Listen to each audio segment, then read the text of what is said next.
there are certain times where enough's enough. Enough's enough. And, you know, I've listened to quite a few people over the last few weeks, particularly since the layoffs occurred at ESPN. And when I sit around and I listen to people bloviate about where ESPN, it used to be this way. What the hell y'all talking about? What you talking about past tense for? We ain't going anywhere. You think First Take is going to fade? You think that we going to sit up there and lay down and just let others come along, or we going to take them out? Let's go. Let's go. I can't wait. I might come off vacation early. Hell y'all think this is? Everybody talking about what it used to be. We're number one. And I'm not just talking about First Take. I'm talking about ESPN. A few moments later. What would be the advantage of having a strategic partner then? What I mean, well, it could be a variety of things. Could it be a joint venture? Could it be somebody taking an ownership stake? I mean, possibly. Yeah, everything's on the table. And why would you do that? I guess I'm trying to understand why you would. You already have 20% owner in Hearst. If they come to the table with value, whether it's content value, whether it's distribution value, whether it's capital, whether it just helps de-risk a business to some extent, but wouldn't be the primary driver. But if they come to the table with value that enables ESPN to make a transition to a direct-to-consumer offering, then we're going to be very open-minded about that. All right. Well, you've told the world now. I mean, but have you already been looking at that as an opportunity, perhaps even having conversations about it? We have been looking at it as an opportunity. We've had some conversations, but I don't want to elaborate. Can Stephen A. Smith and First Take save ESPN? I don't know. It seems that Bob Iger and his executive team have other plans for ESPN. Full disclosure, I was a Disney exec back in the 90s, and I know firsthand that what matters most to Disney is the bottom line. ESPN lost over $5 billion.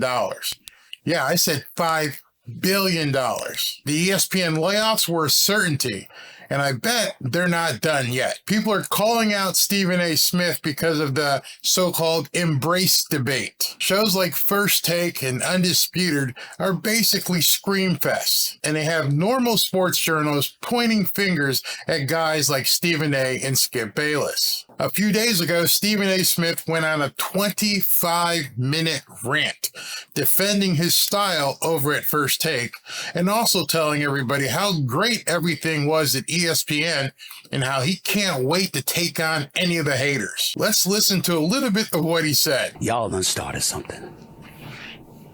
I don't give a damn who it's against. Because it ain't just about me. I got an A-team. And it starts with Jimmy Pitaro, and it sifts on down to Dave Roberts, and it comes on down to me and Pete McConville and Tom DeCourty and James Dunn and Devin Antoine Lewis. I wish you were still there too. Notice who he didn't mention. He didn't include Bob Iger in any of those people that he just mentioned. And of course, Molly Qerim. Why would you even bother mentioning Molly Qerim? She's a talk host. She's been like the third or fourth one, completely replaceable. I don't know, maybe something funny's going on there. Who knows? She's the truth, y'all.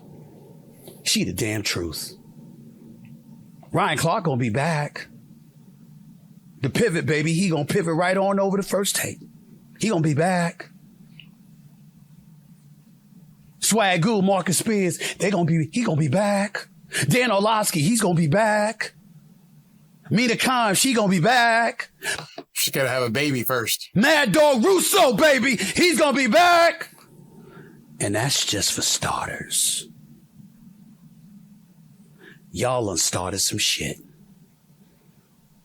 I promise you, I ain't worried about a damn soul. I love competition, assuming there is any. Whoa. That's a statement of someone who's a little maybe too full of themselves. We have been number one. Amen, amen, and amen. You see, where I come from, that's called a prayer. And that particular prayer is called the prayer for the dead. Don't blame me. I didn't kill it. I didn't kill First Take. Don't blame me. Pat McAfee didn't kill it. YouTube didn't kill it. You know what killed it? Fiber optics, new technologies, obsolescence. ESPN lost $5 billion. While First Take may be dead, Disney realizes that ESPN is not broke. While Stephen A. rants about ratings and saying that he's number one, do you know what the surest way there is to go broke? Getting an increased share of a declining market. You lost $5 billion and you have the number one rated show. It doesn't really mean anything. So you've got an increased share of a declining market. That means doom. Slow and easy. Down the tubes. Y'all remember buggy whips? Do you even know what a buggy whip is? The thing they used to hit the horses with? I bet the company that made the best buggy whips on the market was the last buggy whip company there. But Bob Iger doesn't want to own buggy whips. Now, my little soliloquy there came from a movie from 1991 called Other People's Money with Danny DeVito. I can't believe I remembered that from 30-something years ago. But it's so appropriate right now. Stephen A. Smith is hanging on to New England Wire and Cable, which was the company in the movie. He's just clinging to the way First Take is run, while guys like Pat McAfee come in with a completely different concept. And the execs at Disney can see that this new concept has much more broad-based appeal than two guys screaming at each other for 2 hours. Stephen A. is nervous. You can see it in that rant. And he should be. ESPN is moving in a completely different direction. Listen to what Bob Iger has to say about where he's going to take ESPN. Well, let's talk about sports first, which obviously that's ESPN. If you look at today's media landscape, sports stands very, very tall in terms of its ability to convene millions and millions of people all at once. There's almost a guarantee that that occurs. It's an advertiser's dream. There's a great demographic there. He means money. It's an advertiser's dream, which is why I do it, which is why everyone who has a YouTube channel does it. It's an advertiser's dream. This is how we all can make money and profit and revenue off of our YouTube channels. It lends itself to technology in many ways, both in terms of coverage, distribution, and consumption. And our position in that business is very unique. We have a great brand. We've had a great business, and we want to stay in that business. That said, we're going to be open-minded there too. That said, which is basically a huge but. Hey, we've been in this business, but we got to make some changes. Not necessarily about spinning ESPN off, but about looking for strategic partners that could either help us with distribution or content, but we want to stay in the sports business. What would a strategic partner look like with distribution or content then for ESPN? Well, I think you could, again, I'm not going to get too detailed about it, but we're bullish about sports in general as a media property.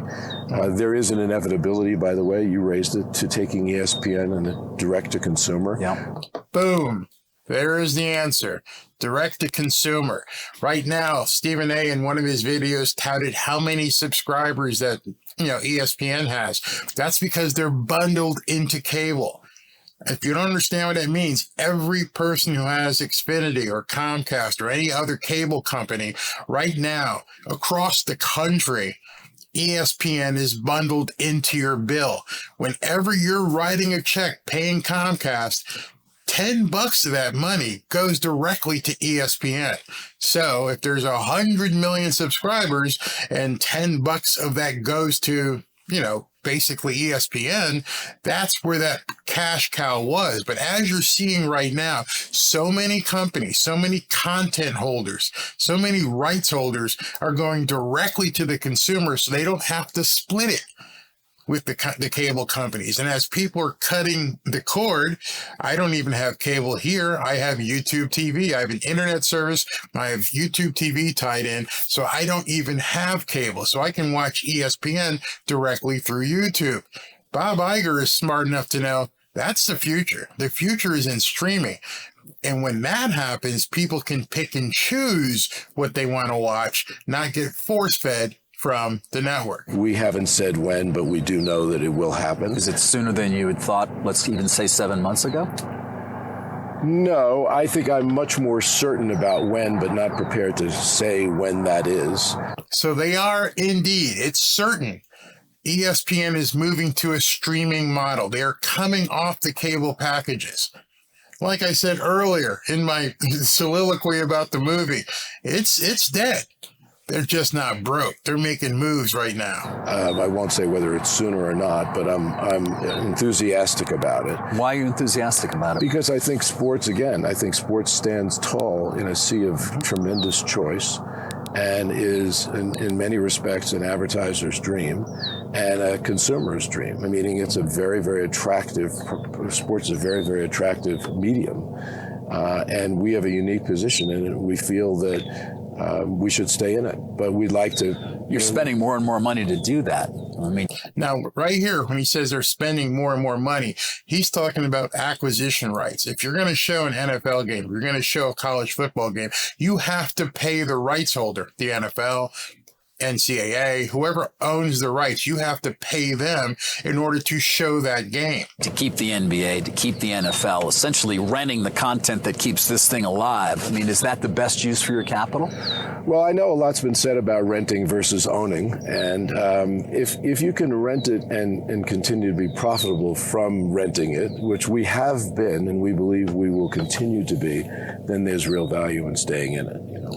If that's the big word there. If you can continue to rent by the rights and still broadcast and stay profitable, then it has value.